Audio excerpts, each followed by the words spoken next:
It's a very quick video on how to replace a fuel injector for a 2007 Toyota Camry 4-cylinder. For this car, it's actually reasonably easy to do. So the first thing you're going to want to do after you take that plate off is look down in there and make sure that it's clean. What I like to do is I take a air compressor and spray all that stuff out, because as you can see in my car, mice get in there and they leave all kinds of debris and crud in there. Spray it all out, make sure it's very, very clean. Use a light, use a mirror if you have to see back in there, and then take an auto degreaser that's safe for plastics and fuel injectors and such, and spray that in there really good. You know, let it dry, let it evaporate, and then you can get down to taking the fuel injector rail off. Now this is actually pretty easy here. What you're going to want to do, see these two clips here that hold the wiring harness on? You just pull those off. They're threaded, you just pull them off. Very easy. And underneath there, I believe, is a 12mm bolt. There are going to be two of those.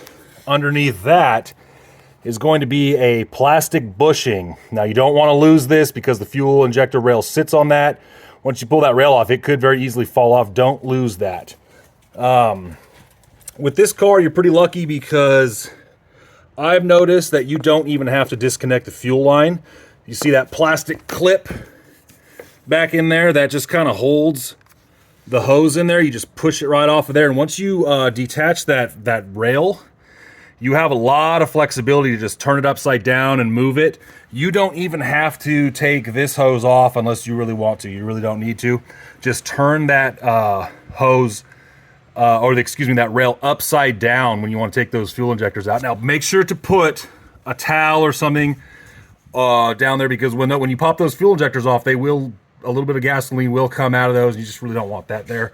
Also, don't forget, before you take the rail out, that there are sensors down in there that connect to, see if we can see them down there, they connect to the fuel injector. And what you want to do, you got to squeeze the sides of them. See where my thumb is right there? You just squeeze the side and pop it off. And then I'll, of course, do all four of those. And then, like I said, turn the rail upside down, pull the fuel injectors out. They come out very easily. I'm going to go ahead and show you what one of them looks like. This is one here, and the gaskets are off of it. And it only needs 2 gaskets. This particular kit comes with 3. But find the front gasket that works for yours. Put on the front. And then, of course, the second gasket there.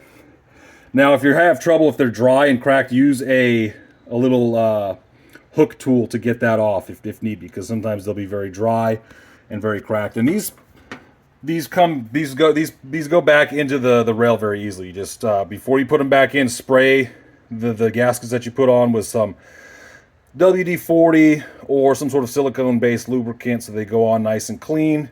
And you just put those right back on, no problem. So you pop those back on and then just turn the rail back and then just kind of work in reverse. Actually, relatively simple job for what it is.